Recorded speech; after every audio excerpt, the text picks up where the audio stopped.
हाँ बेटा, इस बैच में हम लोग पढ़ रहे हैं पट्टी। पाठ का नाम है ला वेलेड एंड सेंस मर्सी। इस पाठ को लिखा किसने बेटा? जॉन कीट्स ने। देखो बेटा, हम लोग पूरा कोर्स पढ़ेंगे ऑनलाइन, ये हमने तय कर लिया अब, क्योंकि ये कोरोना महामारी जो है यह जल्दी हमारा पीछा छोड़ने वाली नहीं है। तो ऑनलाइन हमको पूरा कोर्स पढ़ाना पड़ेगा। इंटरमीडिएट के लड़के अब सलाह देते हैं कि इनको 2 दिन और यूट्यूब पर मिलेगा, यूट्यूब पर ऑनलाइन 2 दिन और मिलेगा, इसके बाद नहीं मिलेगा। तब आप क्या करेंगे? इसके लिए आपको साइट पर जाना होगा, पाठक जी क्लासेस, ठीक है। वहाँ पर आप मंथली पेमेंट कर सकते हो और ईयरली भी कर सकते हो, ठीक है। जितना कोचिंग में आप हमको चार्ज देते थे उससे कम में हमने व्यवस्था कर रखी है मंथली के लिए, ईयरली के लिए। आप उसको पढ़ें, डिस्क्रिप्शन में जाएं, पेमेंट करें, चौकस घर बैठे वही आनंद लें जो आप कक्षा में प्राप्त करते थे, ठीक है। क्यों बेटा? ये छुआछूत की बीमारी है, इससे हमको भी बचना है, आपको भी बचाना है। तो भीड़ अब लग नहीं सकती, तो इसके लिए आप जो है पेमेंट का तरीका है, ठीक है। पूरा कोर्स हम लोग पढ़ेंगे बेटा, ठीक है। ये हमारी जिम्मेदारी है। उसमें आपको सब कुछ मिलेगा बेटा, explanation, short answer, central idea, जितनी चीज़ें हैं, टेस्ट जो लेंगे, हाँ, सब कुछ व्यवस्था हम उसमें कर देंगे, ठीक है। तो आपको जो सलाह दे रहे हैं वो यह है कि आप अब साइट पर जाकर रजिस्ट्रेशन कराएं, यानी फीस जमा कर दें। और जो लड़के फीस नहीं जमा कर पा रहे हैं, किसी को मालूम नहीं कैसे पेमेंट होता है मोबाइल से, तो ऑफलाइन उनके लिए व्यवस्था है बेटा। उनके लिए हमने समय निर्धारित कर रखा है। बृहस्पतिवार, हर बृहस्पतिवार को, अरे गुरुवार यार, गुरु हैं तो वही बृहस्पतिवार चुना। हर बृहस्पतिवार को शाम 5:30 बजे से 6:30 बजे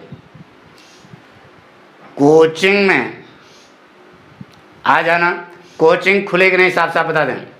वहाँ बाहर एक लड़का बैठा होगा, उसके पास फीस जमा कर दें। हाँ, यह व्यवस्था दी जा रही है। अब लेकिन अब रोज़ बैठाओगे तो फिर तो गलत हो जाएगा बेटा। एक दिन चूँकि हमको भी यहाँ से वहाँ तक जाना पड़ेगा, लंबा दूरी है, तो ये कोरोना के चक्कर में हम रोज़ तो बैठेंगे नहीं। देखो साफ साफ बताएं, दिन बृहस्पतिवार शाम 5:30 बजे से 6:30 बजे साकेत नगर कोचिंग के सामने आ जाना। कोचिंग के अंदर नहीं, वहीं बाहर देखना, एक लड़का बैठा होगा, उसके पास फीस जमा कर देना, तो आपका मोबाइल जो है चालू हो जाएगा, ठीक है।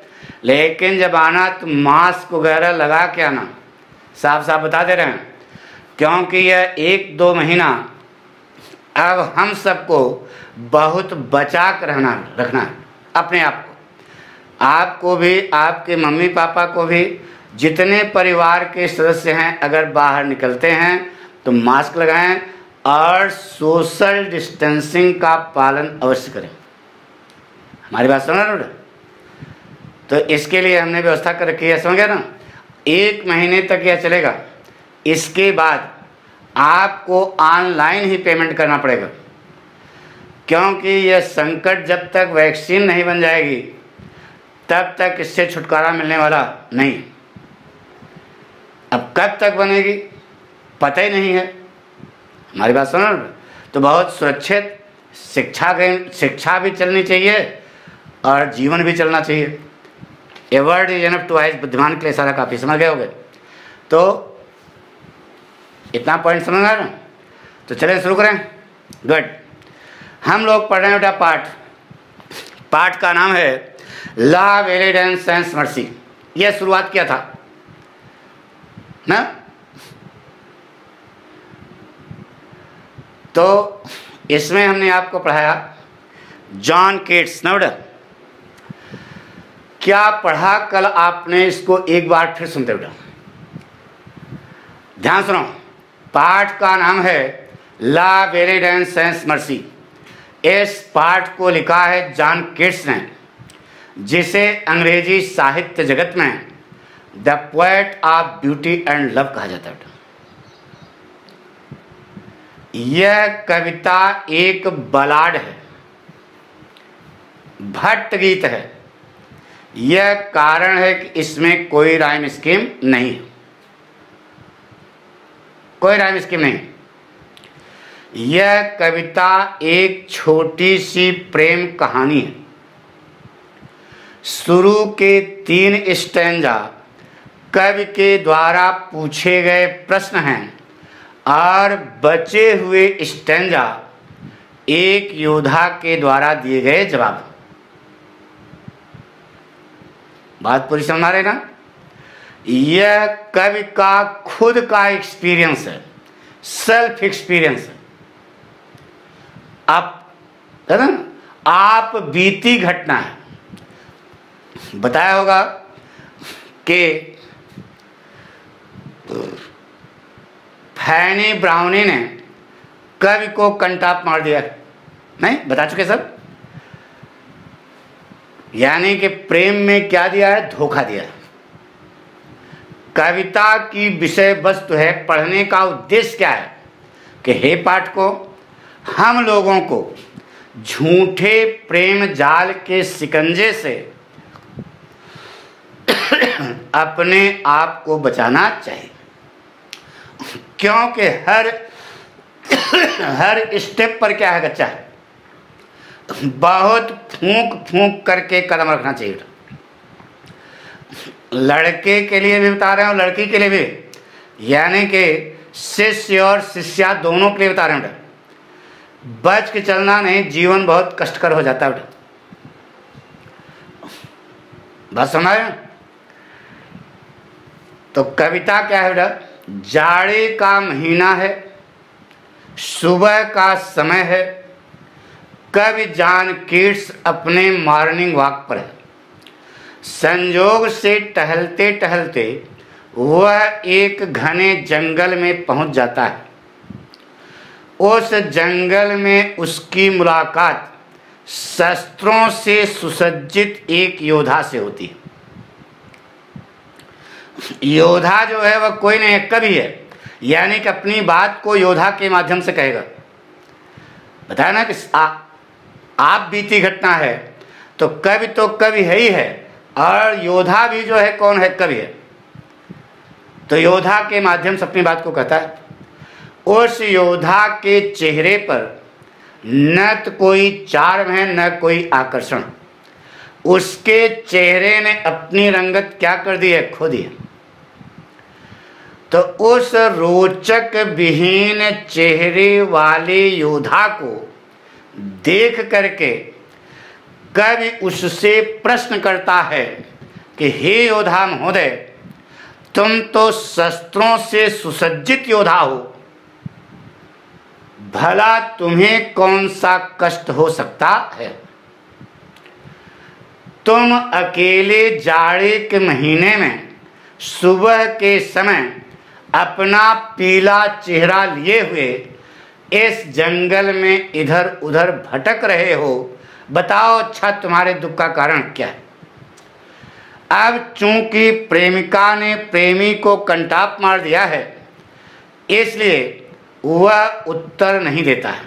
यानी कि कवि को योद्धा की जुबानी कोई उत्तर नहीं मिलता। इसलिए कवि फिर एक प्रश्न का बाण चलाता है और पूछता है, अब वो किताब नहीं है, सोचना पड़ेगा कि कहीं ऐसा तो नहीं कि तुम जाड़े के महीने में सुबह के समय यहाँ जंगल में प्रकृति की सुंदरता को देखने के लिए। तो कब ही अपने प्रश्न का उत्तर देता है, क्योंकि तो बोलते ही नहीं, योद्धा महोदय बोल ही नहीं, तो कब ही अपने प्रश्न का उत्तर देता है, कहता है कि यह भी असंभव है, यह असंभव है। क्यों?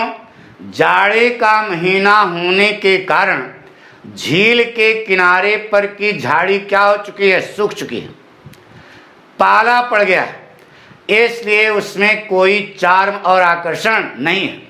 यानी तुम यहाँ जंगल में प्रकृति की सुंदरता को देखने के लिए नहीं आए हो। फिर कभी एक प्रश्न की गोली दागता है और पूछता है कि कहीं ऐसा तो नहीं कि तुम जाड़े के महीने में सुबह के समय यहाँ जंगल में पक्षियों के मधुर गीत को सुनने के लिए? यह भी तो हो सकता है।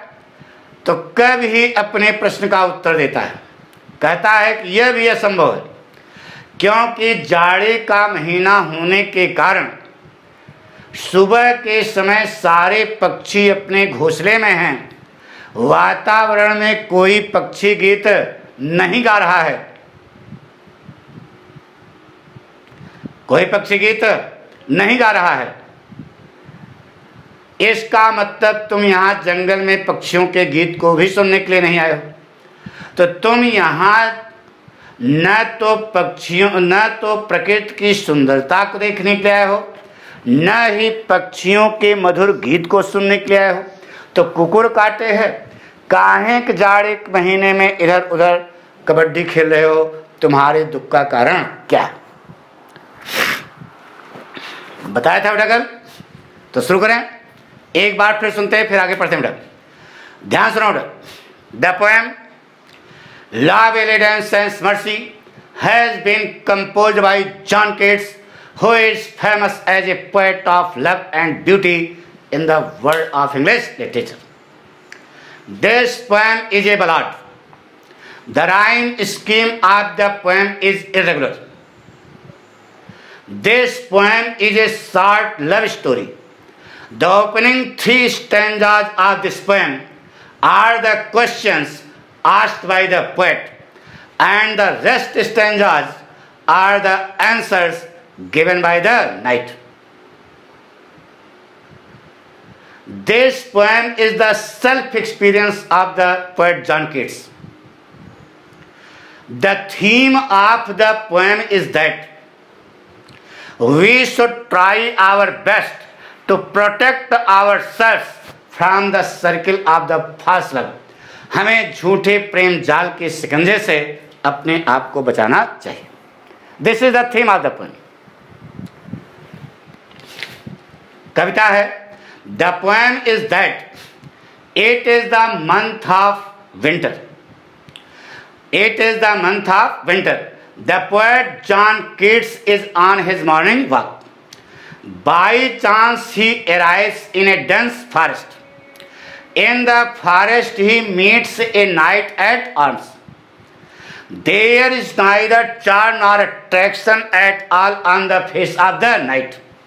His face has lost its color.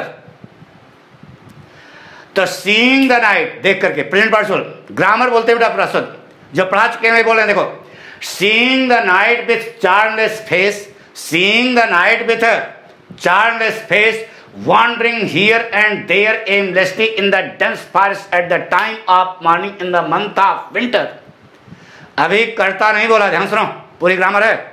Seeing the knight with charmless face, wandering here and there aimlessly in the dense forest at the time of morning in the month of winter, the poet John Keats throws an arrow of question and asks him what the cause of his sadness is, what the reason of his sadness is, why he is wandering here and there aimlessly in the dense forest at the time of morning in the month of winter.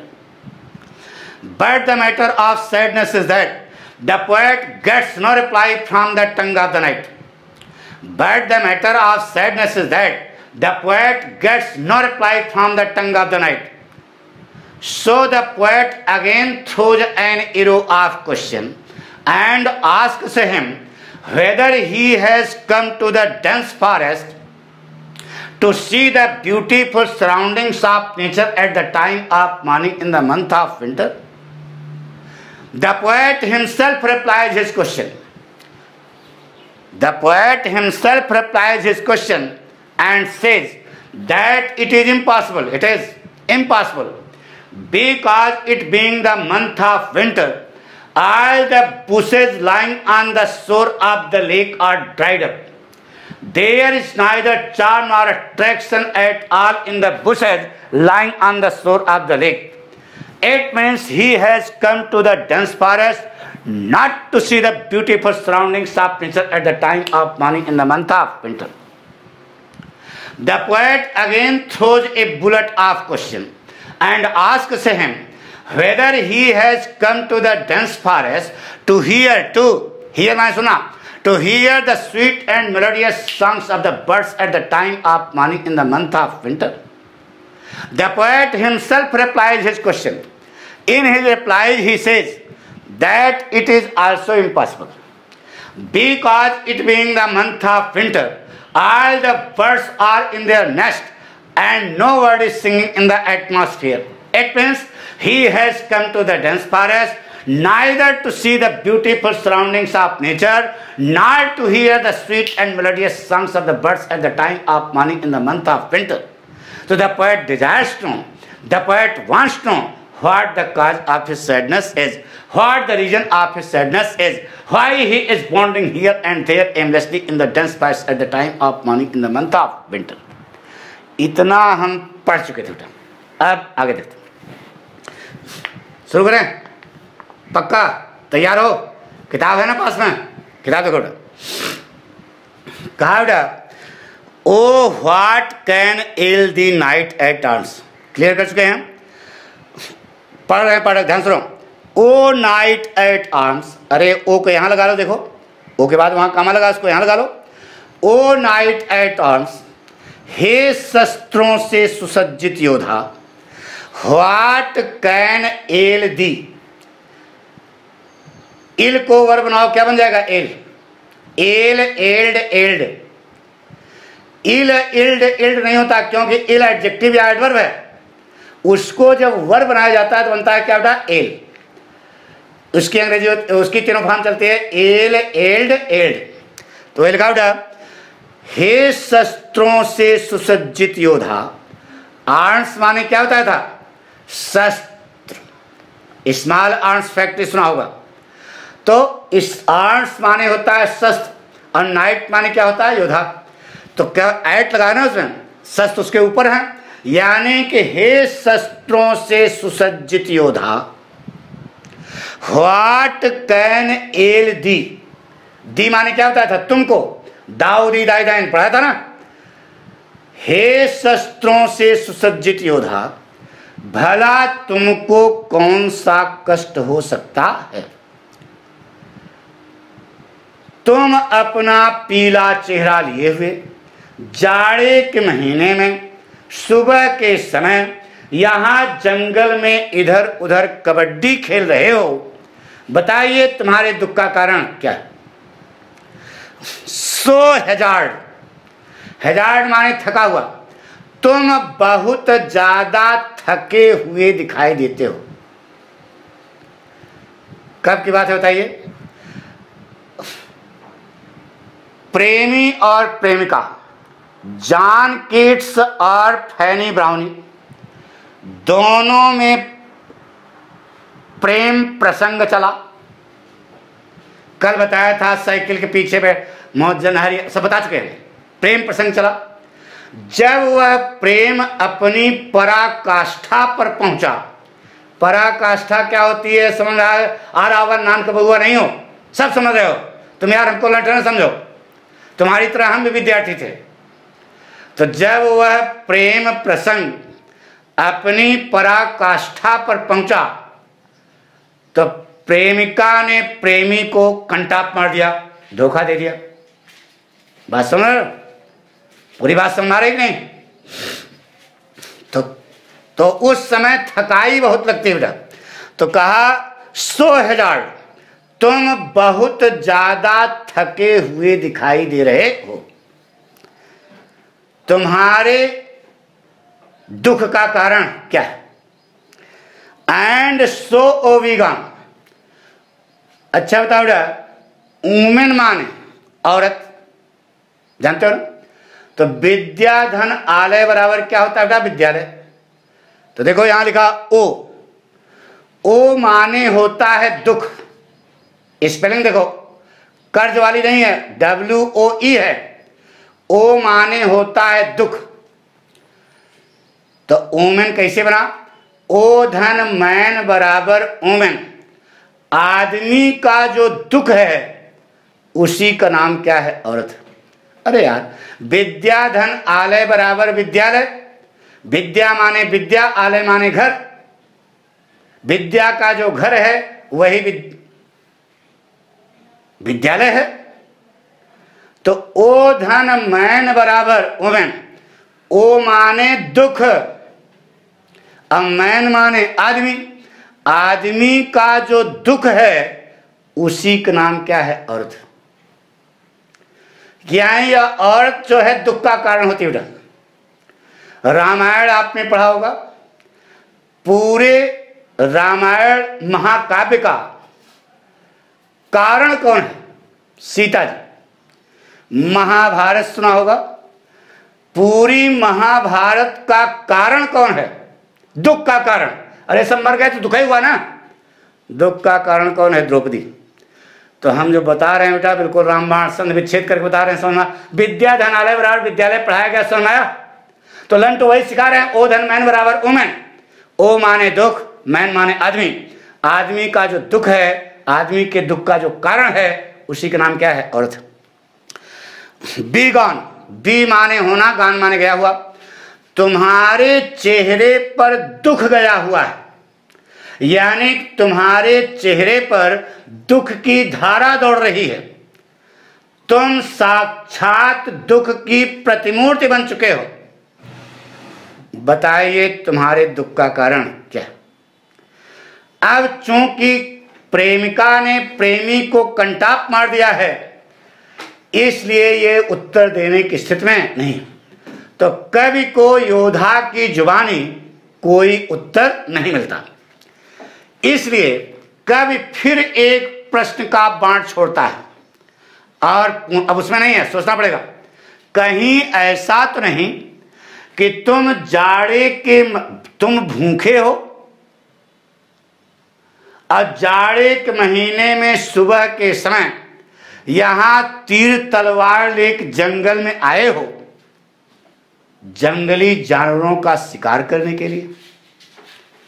कवि प्रश्न करता है कि हे योद्धा महोदय, कहीं तुम भूखे तो नहीं हो? भूखे होने के कारण जाड़े के महीने में सुबह के समय यहां जंगल में अस्त्र शस्त्र लेकर के, तीर तलवार लेकर के यहां जंगल में आए हो जंगली जानवरों का शिकार करने के लिए। तो कवि ही अपने प्रश्न का उत्तर देता है, क्योंकि वो तो लंठ साबित हो गए हैं, मूर्ख बन गए हैं, उनके चेहरे पर हवाइयां उड़ रही हैं। उत्तर देता है, क्या कहता है? अपने उत्तर में कवि कहता है कि यह भी असंभव है। कारण कि the squirrels granary is full.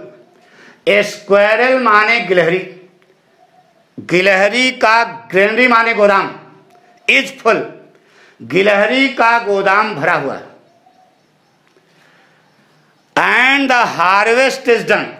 Harvest माने होता है रबी की फसल। रबी की फसल कौन होती है बेटा? अरे वही गेहूं वाली।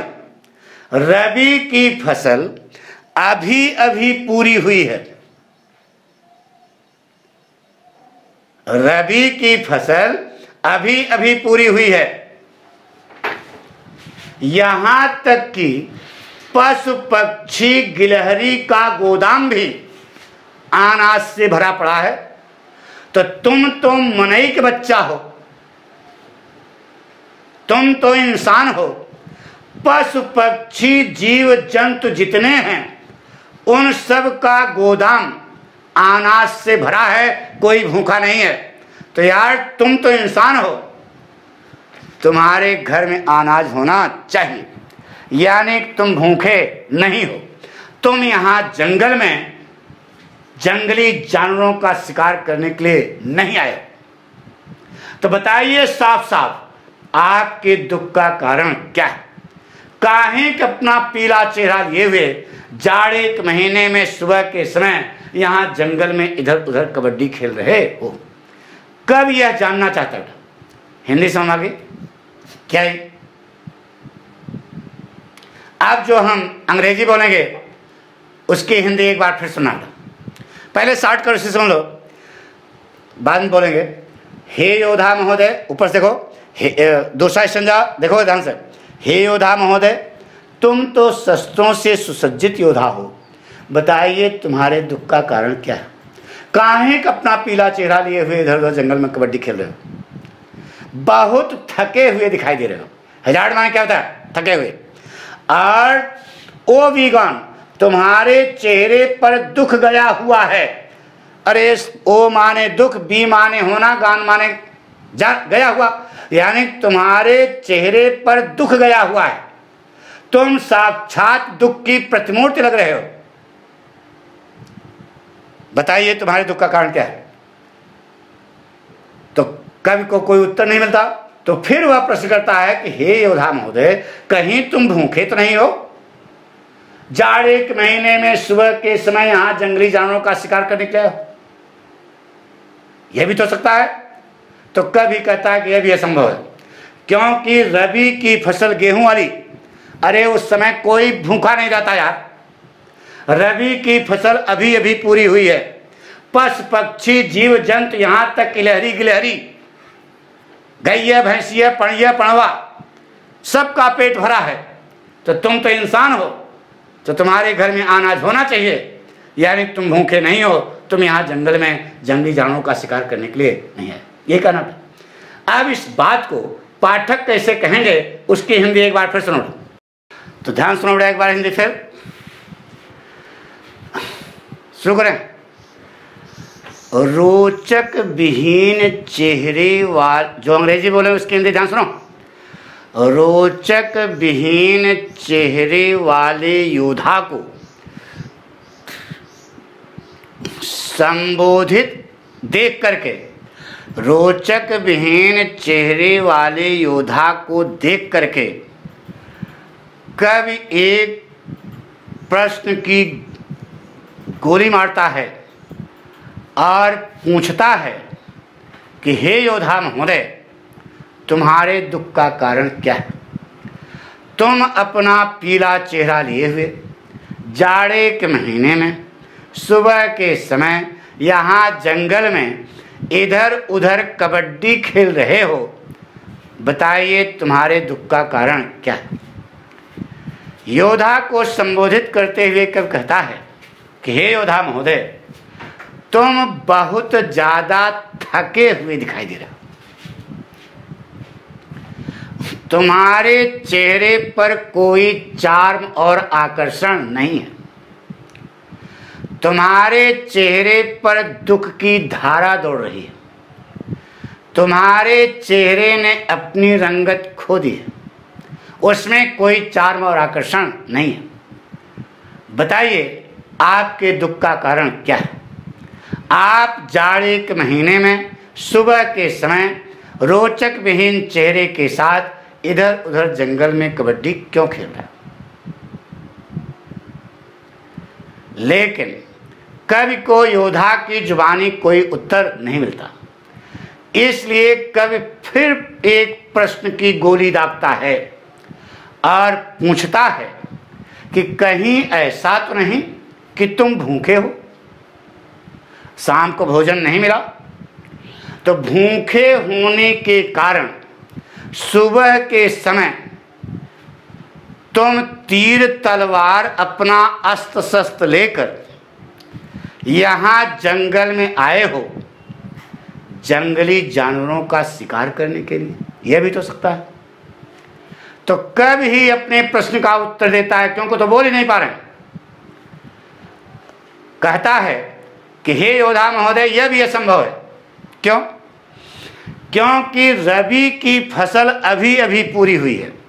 हार्वेस्ट माने रबी की फसल अभी अभी पूरी हुई है। यहां तक कि गिलहरी का गोदाम भी अनाज से भरा है।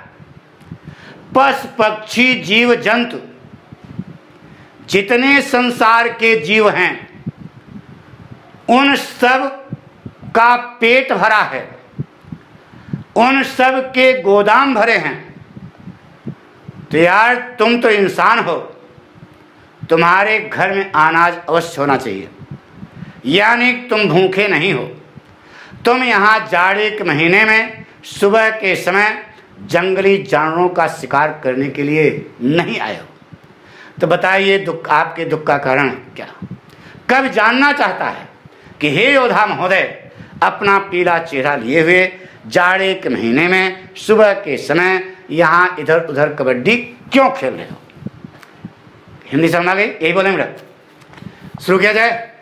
समझ में आता है? अच्छा बताओ बेटा, जो अंग्रेजी हम बोलते हैं वह आपकी समझ में आता है कि नहीं?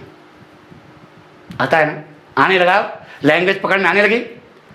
बता तो रहे ना बेटा कि कोर्स खत्म करते करते अगर लड़का जो शुरू से पढ़ रहा है, जो नहीं पढ़ रहे उनको बता दिया, साइट पर जा कर के आप फीस जमा करें, पूरा कोर्स हम पढ़ाएंगे, चिंता न करो।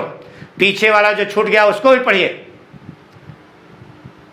चैलेंज करते हैं बेटा कि एक साल बीतते बीतते आप जैसे पाठक बोलते हैं अंग्रेजी वैसे आप भी बोलने लगोगे।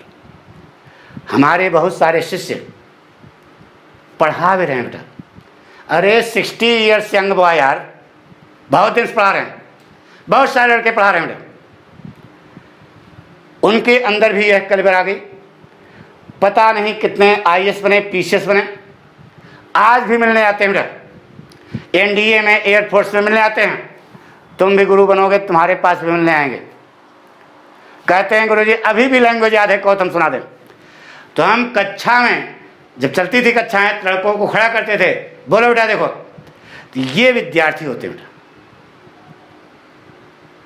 वो भी विद्यार्थी था, पूरी लैंग्वेज बोलते था जैसे पाठक बोलते हैं।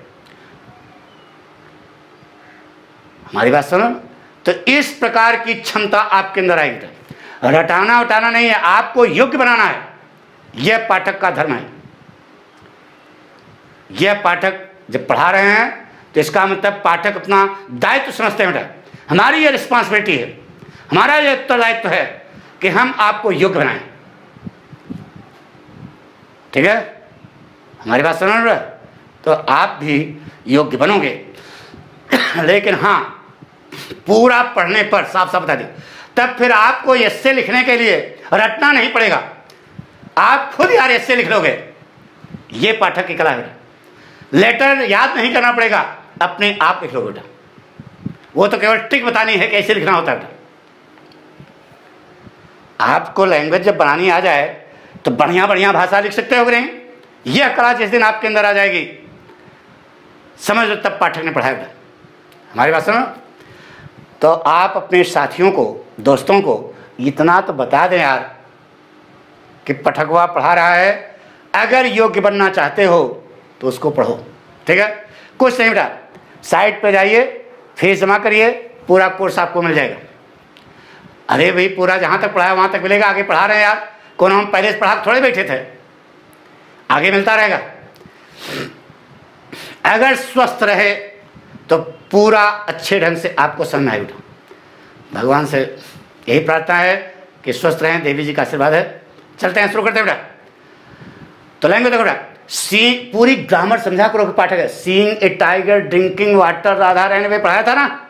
अरे यार ग्रामर में प्रेजेंट पार्टिसिपल वाक्य यहाँ पढ़ाया था ना। Seeing a tiger drinking water, Radha Rani में पानी पीते हुए चीते को देखकर राधा भाग खड़ी हुई, पढ़ाया था ना। वही देखो बोलने जा रहे हैं। सीइंग द नाइट, देखो बेटा, seeing the night with charmless face wandering here and there aimlessly in the dense forests at the time of morning in the month of winter. The poet John Keats throws an arrow of question and asks him what the cause of his sadness is. फिर से seeing the night, देखो seeing the night present participle, seeing the night with charmless face wandering, वही seeing a tiger drinking water, ठीक है, वही बोल रहा है. Seeing the night with charmless face wandering here and there aimlessly in the dense forest at the time of morning in the month of winter, the poet John Keats throws an arrow of question and asks him what the cause of his sadness is, what the reason of his sadness is, why he is wandering here and there aimlessly in the dense forest at the time of morning in the month of winter. Addressing the night, अब दूसरा बात, addressing the night, the poet John Keats says, addressing the night, the poet John Keats says that he is looking totally tired, exhausted and haggard. The current of sorrow, sadness and grief is running at his face. He has become the form of sorrow, sadness and grief. He has become the embodiment of sadness. So the poet desires to know, the poet wants to know what the cause of his sadness is, what the reason of his sadness is, why he is wandering here and there aimlessly in the dense forest at the time of morning in the month of winter. But the matter of sadness is that the poet gets no reply from the tongue of the night.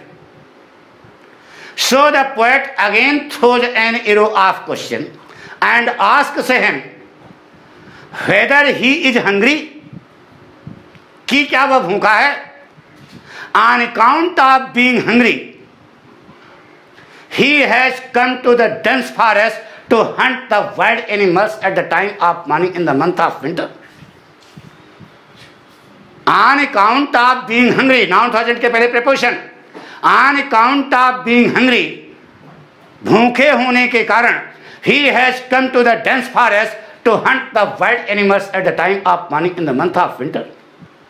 But the matter of sadness is that the poet gets no reply from the tongue of the night.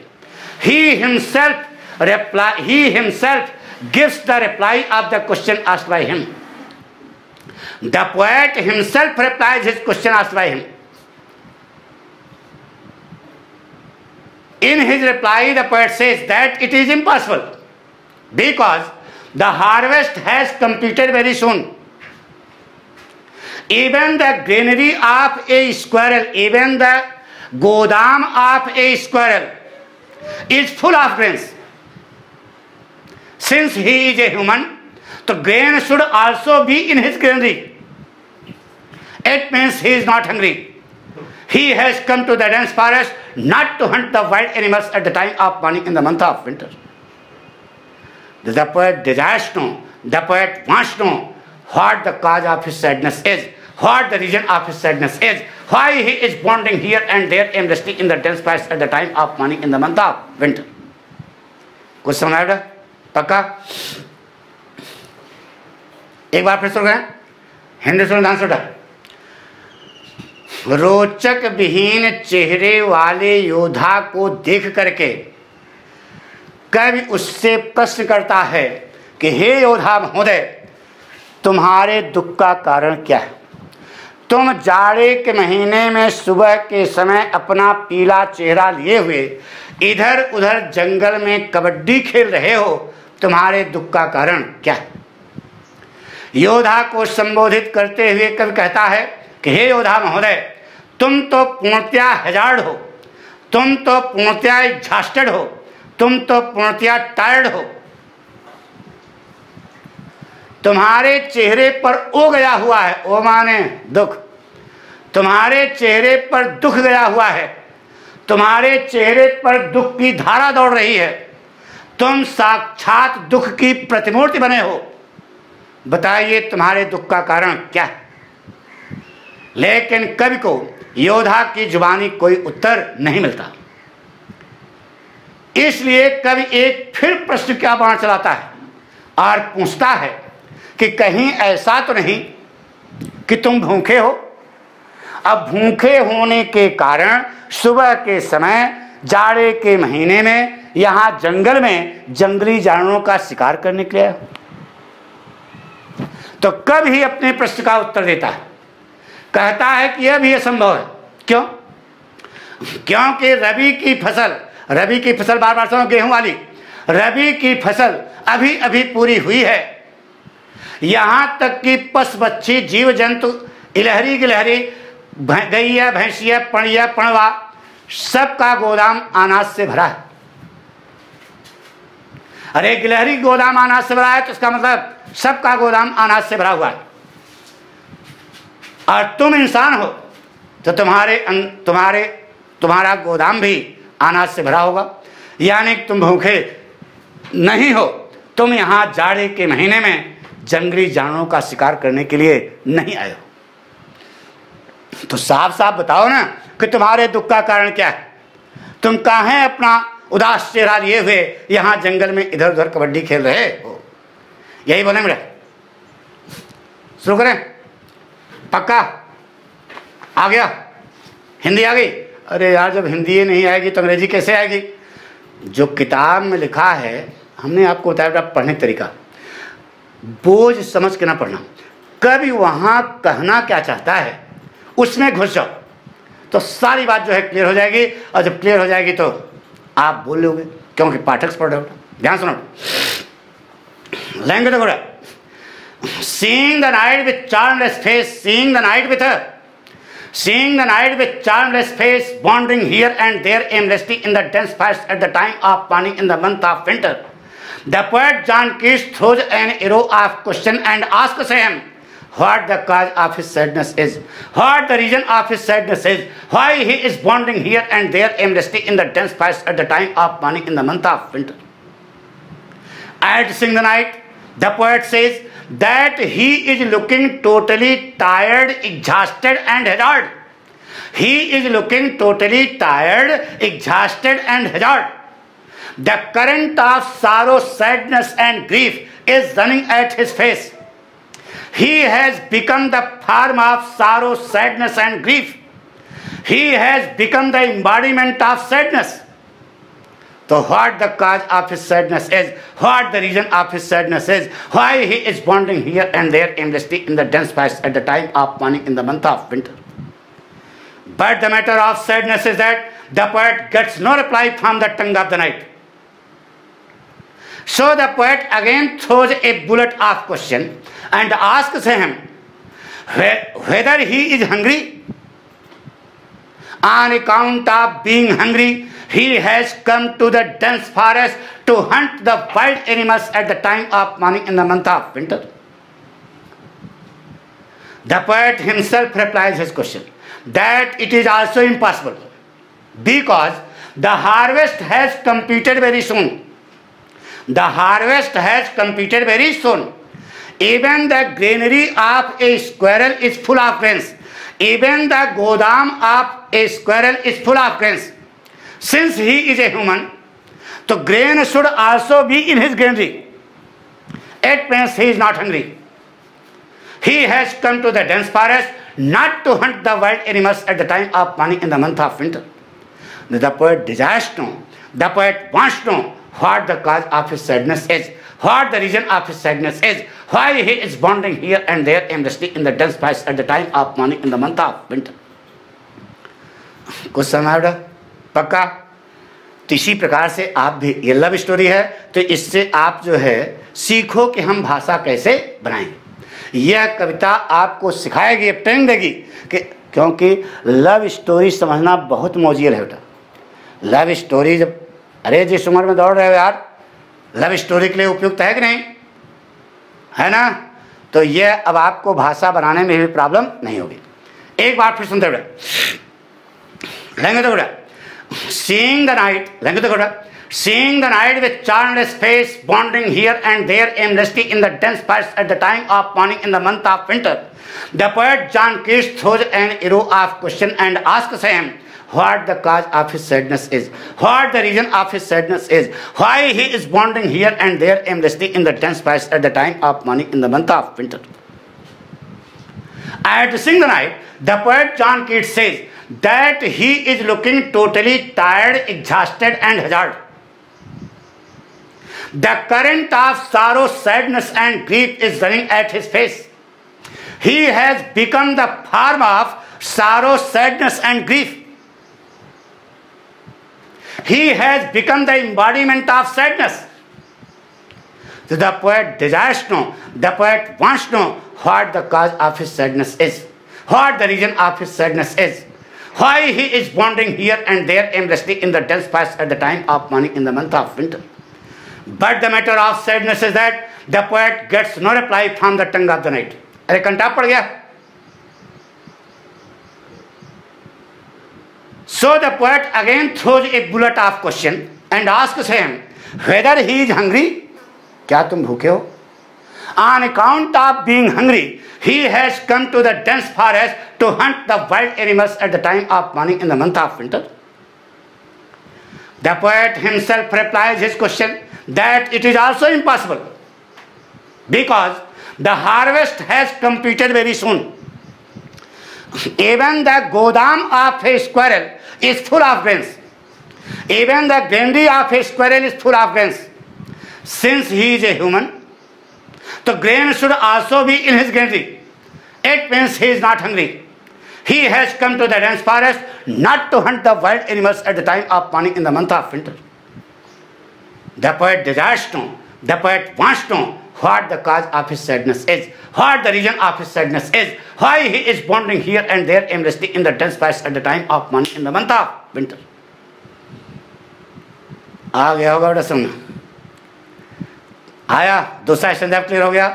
अपने साथियों को, दोस्तों को ये सब बताएं बेटा, ठीक है, कि अच्छा पढ़ना है, पढ़ा कैसे जाता है यह सीखना है तो पाठक को ज्वाइन करो. थैंक यू बेटा.